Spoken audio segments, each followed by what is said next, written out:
Este pasaje que acabamos de escuchar es un pasaje bien difícil, bien difícil. O sea, ¿qué tiene que ver esto con todo el Evangelio de la gracia y el amor que conocemos y que hablamos y que decimos? Es un pasaje muy difícil.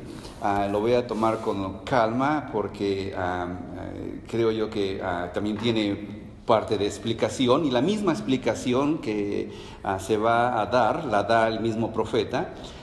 Recuerden, hemos estado hablando del profeta Daniel, y hemos visto la perspectiva desde que él era un inmigrante, en un país, en un imperio ajeno al suyo, una lengua diferente, una comida diferente, situaciones diferentes, y tuvo que batallar con todo eso. Y después algunos reyes, los reyes tuvieron diferentes situaciones donde tenían sueños, tenían visiones, tenían situaciones en las que tenía que actuar Daniel y sus amigos, pero en este momento cambia la escena. Y no es cronológicamente continua. O sea, esto que estamos leyendo, que acabamos de leer de las bestias y todo eso, no sucedió después de que vimos la semana pasada que Daniel estaba en el foso de los leones, sino que ahora son las visiones de Daniel. Ya no son las visiones de Nabucodonosor o el sueño o la escritura en la pared de otro hombre. Ahora son lo que él está tratando de alguna manera interpretar de lo que él mismo está viendo. Y una de las cosas importantes que quiero que se entiendan esto es que Dios se interesa de los gobiernos humanos. Dios no nada más tiene interés en Israel. Algunas personas son con la teología de que Israel es el centro de todo, y si no es por Israel y que todo tenemos que enfocarnos en Israel. No creo que sea así el caso. Creo que Dios tiene control de los imperios, de los que se levantan, de los que caen, incluyendo de Estados Unidos. Estados Unidos me parece que no tiene más de 60 años, quizá como superpotencia, encima de las demás potencias. Después de la Segunda Guerra Mundial, con Europa destrozada, Estados Unidos, sin el peligro ni la destrucción que tuvieron esos países, se levantó encima de los demás, y desde entonces ha sido una potencia que le han tenido que, en cierta manera, pedir cuentas o enseñorear sobre otras naciones. Y Dios tiene interés en esto, ¿sí? En esto que estoy presentando, ¿sí? Ahí no nada más es el capítulo 7 de Daniel. Recuerden que tiene 12 capítulos. Los primeros 6 son de historias de diferentes personajes. Una tras otra van contando su historia que pasó Daniel. Ahora solamente empieza con las visiones de Daniel, y habla acerca de las naciones paganas y acerca de Israel. Si alguien quiere y tiene interés en estudiar un poco más de eso, puede tratar de leerlo, puede tratar de buscar libros. Hay muchos libros que hablan de información acerca de ese tema. Pero en este caso, Daniel está recibiendo unas visiones que son reveladas a él, y las recibe de noche, ¿sí? Entonces, después de que él tiene estas visiones, empieza a escribirlas, y cuando las escribe empieza a describir cada una de las cosas que está viendo en su mente o en su visión. Una visión es como soñar despierto, ¿sí? Como que no estás dormido, estás despierto, pero a la misma vez estás viendo cosas como si estuvieras en una pantalla viendo una cosa así. Supongo que es así, ¿sí? No he tenido ninguna visión yo de esa manera, pero no es un sueño, porque sueños son una cosa, visiones son otras cosas. Y una de las cosas que también sucede en este caso es que las visiones tienen revelación. Entonces es las revelaciones que Daniel tuvo. Y la palabra revelación, algunos no sé si saben esto, la palabra revelación en griego es la palabra apocalipsis. Y entonces muchos personajes, muchos teólogos han hablado de Daniel como el Apocalipsis del Antiguo Testamento, ¿sí? Porque es una revelación. Una revelación es un apocalipsis, y un apocalipsis es una revelación. Entonces Daniel estaba teniendo un apocalipsis en ese momento, viendo todo esto que está enfrente de sus ojos. Y lo que a continuación ve son cosas que las puedes tú estudiar en un libro de historia universal. No necesariamente tiene que ser la Biblia, puede ser un libro de historia universal. Porque él mismo recibe la interpretación de qué significaban esas cosas. Capítulo 8 habla acerca de quién es cada quien, ¿sí? Y dice que la primera bestia que él ve un león con alas, Y esa bestia del león con alas es una forma de ellos de interpretar de que fue Babilonia, Nabucodonosor, el grande emperador que empezó los gobiernos mundiales a nivel de muchas naciones, a nivel que nunca se había dado, y él fue el primero. Una de las cosas interesantes es que desaparecen en cierto punto, según estos versículos, sus características de león y de águila, y se les da la característica de hombre. Y de alguna manera algunos intérpretes dicen que cambió su apariencia porque después de volverse como bestia, recuerdan que se volvió como bestia y andaba entre los animales del campo, reconoció que Dios es encima de todas las cosas. Y hizo un decreto de que todos aceptaran y reconocieran de que el Dios de Israel, el Dios de Daniel, era el Dios sobre todos los dioses. Entonces cambió su perspectiva, cambió su corazón, cambió su mente y de alguna manera posiblemente su gobierno fue un gobierno más humanitario con leyes más justas. Y la segunda bestia que ve, les digo, eso lo pueden leer en un libro de historia universal. Vienen los medos y los persas, por eso lo ponen como un oso fuerte, con una gran cantidad de soldados que donde quiera que llegaban destruían y que tenían una mano más grande que la otra, y parece ser que los persas eran más poderosos que los medos y se conoce el gobierno como los persas más que como los medos. Y donde quiera que llegaban arrancaban y tenían 3 costillas, y algunos piensan que esas 3 costillas son pues Libia, Babilonia y Egipto, que son ciudades en las que se basó para empezar un imperio nuevo. ¿Sí? Llegó de un lado al otro lado del mundo casi ese imperio. Fue un imperio increíble, fue un imperio que destrozó muchas culturas, aunque también a la misma vez propuso un nuevo sistema. Recuerden que el arameo viene de ellos, de este grupo. También vinieron las cosas no tan buenas como la astrología y astronomía, etcétera, etcétera. Entonces es un segundo gobierno que se levanta. Pero ese gobierno tampoco es para siempre. Y el siguiente gobierno es un leopardo, una especie de tigre más delgado y más veloz, y precisamente se le da esa característica de que es muy veloz, porque cuando Alejandro el Grande empieza sus luchas precisamente contra Darío, que era un descendiente de Darío, no era el Darío que conocemos de la Biblia, sino un descendiente de Darío, pelea contra él y rápido le gana y rápido avanza, y en cosa de 3 años llega hasta los límites de la India con su ejército, y tenía una forma increíble de avanzar y no destrozar, no venían destrozando, eran rápidos, hacían alianzas, no eran tan fuertes como el otro imperio, pero avanzaron increíblemente rápido, y en 3 años estaban del otro lado de donde ellos eran. Y Alejandro dice que quería todavía pasar más adelante, pero sus soldados le dijeron: ya nos cansamos de la guerra, ya no queremos seguir, ya nos regresamos, ya no te seguimos. Y dice que se puso a llorar este hombre porque quería seguir avanzando y no pudo seguir avanzando. Le faltaba la India y China posiblemente. Tuvo que regresarse y por borracho, y etcétera, etcétera, murió el hombre. Pero cuando estaba muriendo, dice que le preguntaron: ¿a quién le dejas el poder? ¿Quiénes son los que van a continuar tu ejército, tu imperio? Y dice que se quede con el más fuerte. Y eran 4 generales que tenían. Y los 4 fueron los que se quedaron con este nuevo imperio. Esos imperios eran los Ptolomeos, los Seleuceos, los diferentes otros 2 más. Y esos 4 cabezas que según eso estaba viendo son 4 generales en los que se dividió el nuevo imperio de Grecia. ¿Sí? Ese es un nuevo imperio. La última bestia es una bestia que era diferente a todas las demás. Algunos le han llamado dragón, porque también en otros pasajes más adelante se habla de ese dragón, ¿no? Y un dragón es una especie de serpiente. Algunos lo ponen con garras, como de león o como de águila, y algunos lo ponen también como águila, como con alas también, ¿sí? Y es una cosa interesante para mí estudiar de esto, porque este culto a la serpiente parece que ha estado metido en muchas de las naciones alrededor del mundo, sin que se conecten una con otra. Déjame mostrarte algunas otras fotografías más. En esas fotografías que te voy a presentar, hay algunas de México. Los aztecas, por ejemplo, tenían una imagen o un ídolo o un dios llamado Quetzalcóatl, que significaba serpiente emplumada. Y una serpiente con plumas o con alas es un dragón. ¿Sí?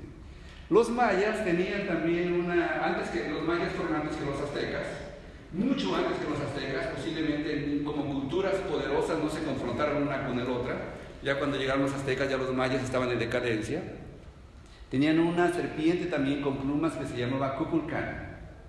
En el tiempo de Babilonia, hay en la parte de arriba, en la parte superior derecha, frente a ustedes, está una imagen de lo que sería una figura de un animal de Babilonia.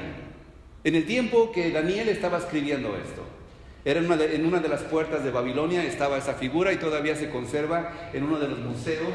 Me parece que es en Inglaterra que está esa figura que todavía está a la fecha, grandote, con plumas, pero se fijan, es como una serpiente con garras de león y con garras de águila. Hay otra figura que también quiero mostrarles en la parte inferior de la izquierda. Hay una especie de iglesia católica en un lugar que se llama Santa María Acapulco.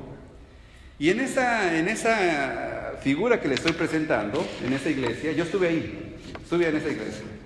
No fui a predicar ni nada de eso, porque fui a predicar al grupo indígena, se llama el grupo indígena los Pame. No hablan español.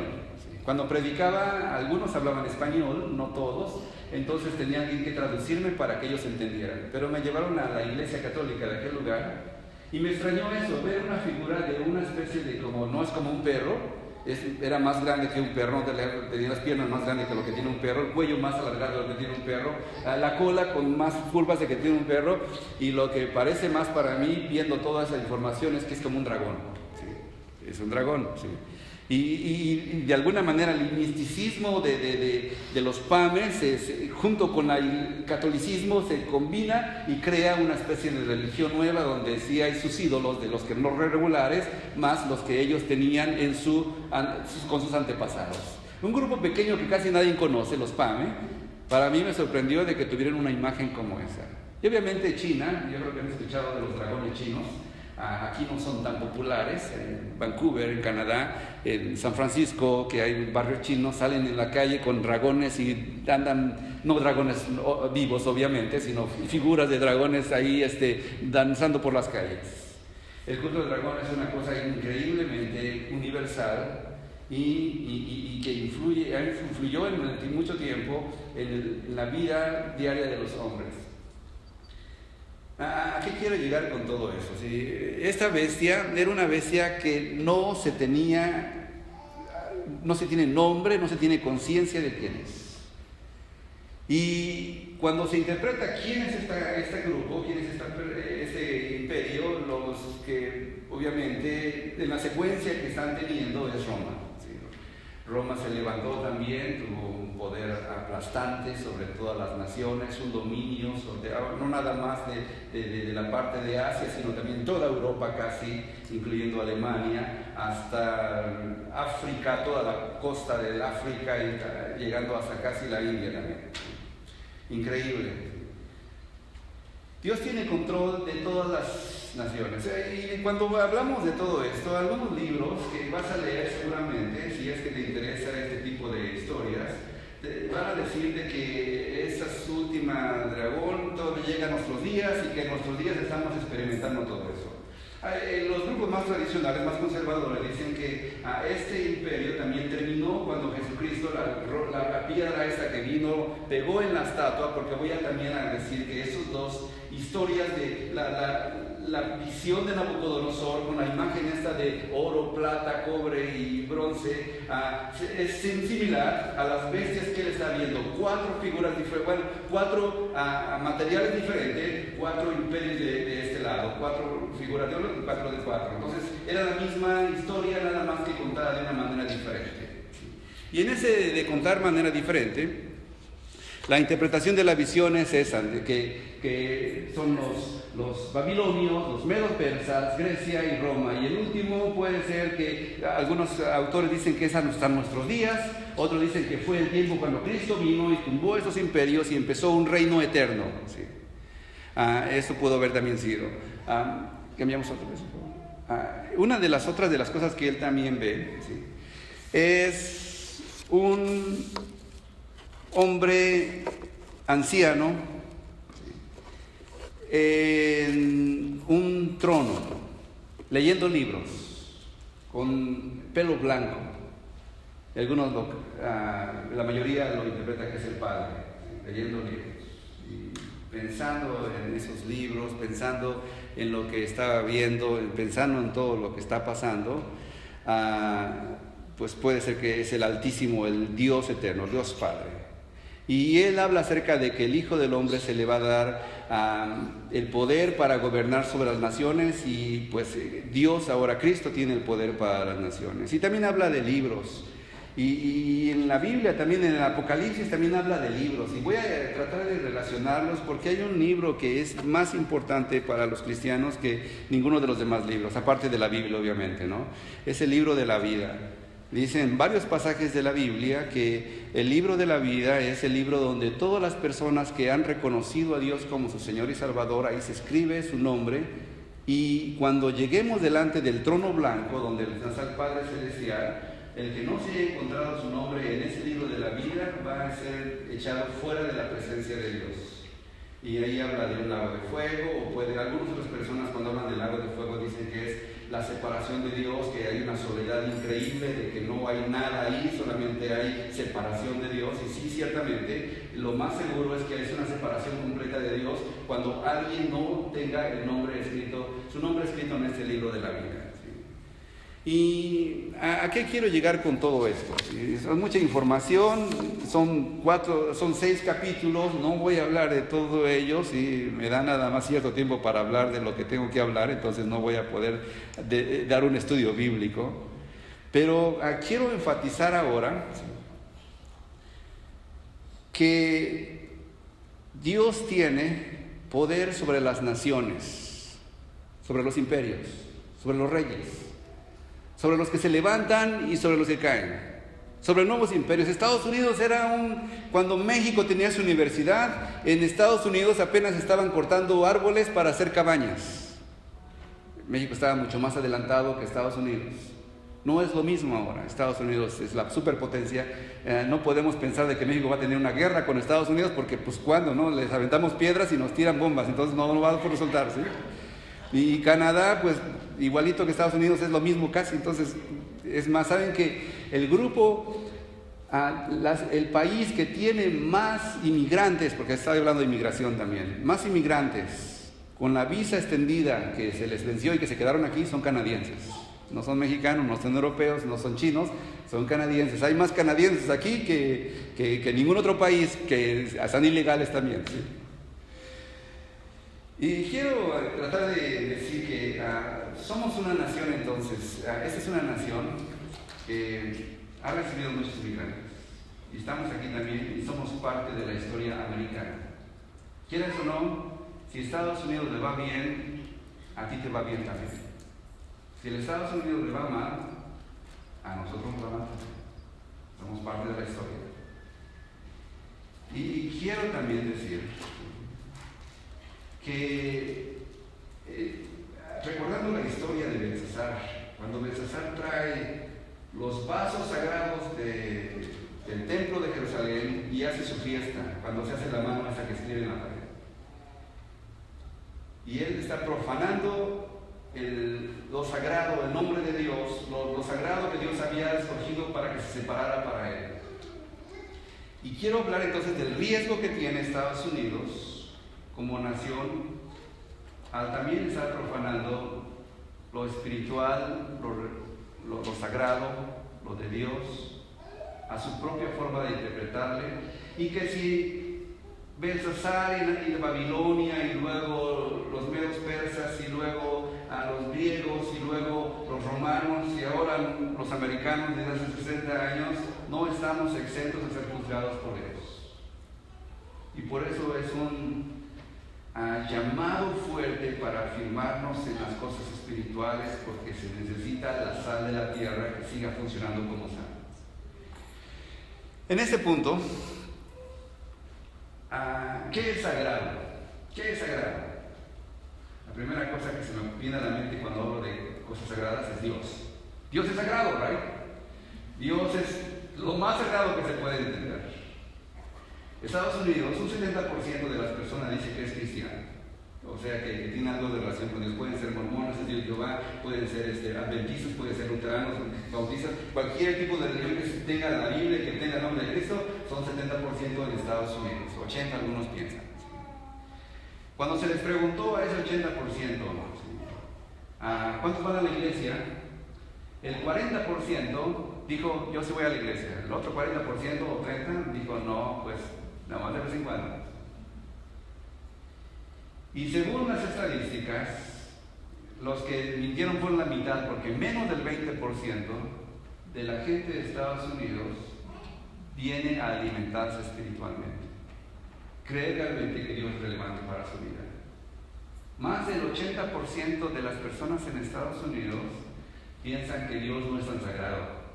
Es buena onda, buena cosa, cada quien con su rollo y no importa qué creas, al cabo todos somos iguales, dicen eso. Pero las personas que tienen algo relevante en su vida son menos del 20% en Estados Unidos. Y eso a lo mejor es decir mucho. Sagrado entonces Dios en Estados Unidos ha perdido su fuerza Dios o se le ha hecho a un lado. Entonces eso influye en la política, en la moral, en la educación, en todas las áreas. Otra cosa sagrada. ¿Qué es sagrado? Bueno, sagrado es la vida, ¿verdad? La vida es sagrada, Dios nos la dio. Dios nos dio la vida, ¿verdad? La vida es sagrada. Tú no puedes quitarle la vida a otra persona porque Dios le dio a esa persona su vida. Según las estadísticas, desde que hubo esta declaración de Roe contra Wade, es interesante la historia de Roe. Roe es una mujer que la usaron para que peleara en las cortes de Estados Unidos para hacer el aborto legal, el aborto.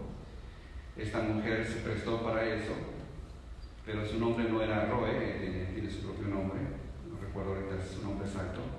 Pero esta mujer 20 años después cambia de opinión y dice, no, yo no quiero aprobar más, quiero quitar esa ley, pero no puedo hacerlo, la ley ya estaba. No puedo quitar esa ley. Se convirtió al cristianismo y ahora es una activista pro vida. 55 millones de personas, si no me equivoco, 58 millones de niños han muerto a partir de que se dio esa, tomando en cuenta legales, puede ser que todavía hay más ilegales o puede ser que hay unos que no quisieron dar su número, pero 58 millones de bebés han muerto a partir de 1973. ¿Qué tan sagrada es la vida entonces en Estados Unidos? Donde continuamente se están matando bebés. Donde el bebé vale menos que un animal a veces porque a los animales se les defiende más que los propios bebés. ¿Qué tan sagrado puede ser una vida entonces en Estados Unidos? Ha tomado también lo sagrado y dicho, esto no es tan importante. La tercera cosa que es sagrada, sobre todo como hispanos consideramos, la familia es sagrada. La familia es sagrada, ¿verdad? Es lo que decimos por romeros. ¿Qué tan sagrada es la familia en Estados Unidos? El 46% de las personas tienen una familia normal. Una familia donde está el papá, la mamá y los hijos viviendo juntos, bajo un solo techo. Solamente el 46%. El resto, un 5% no tiene ningún padre en la familia. Viven donde pueden vivir. Un 34% viven con un solo padre, ya sea el papá o sea la mamá. Single parents se llaman aquí, ¿no? Y son solamente hombres o mujeres tratando de echar para adelante a sus hijos porque el papá no está o porque la mamá no está. Y un tanto por ciento más, 15%, están juntos, pero vienen de otros matrimonios, ya sea la segunda, la tercera, la cuarta vez que han intentado vivir juntos, y los papás no son los papás de los dos, sino que hay una relación y no saben cuál número de papá es. ¿Qué tan sagrada es la familia en Estados Unidos? Y creo yo en ese sentido que si Dios juzgó a Belsasar por haber tomado lo sagrado y jugado con ello y burlarse de Dios de esa manera, yo les pido a ustedes que estén en continua oración para que el juicio de Dios no lo podemos ver como puede ser que lo ha hecho en el pasado.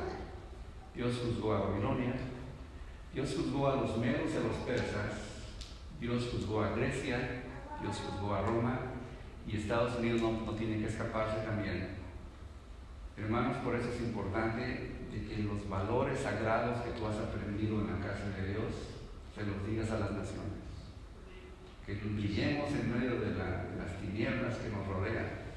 Que seamos la diferencia no solamente con palabras, sino también con hechos. De que Dios tiene el imperio del mundo en sus manos. Puede levantar a uno para humillar a un país.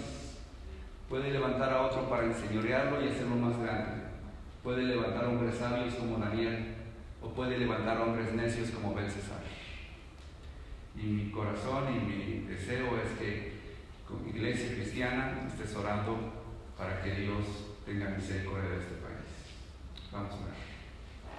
En el nombre de Cristo Jesús. Señor, ten misericordia de este país.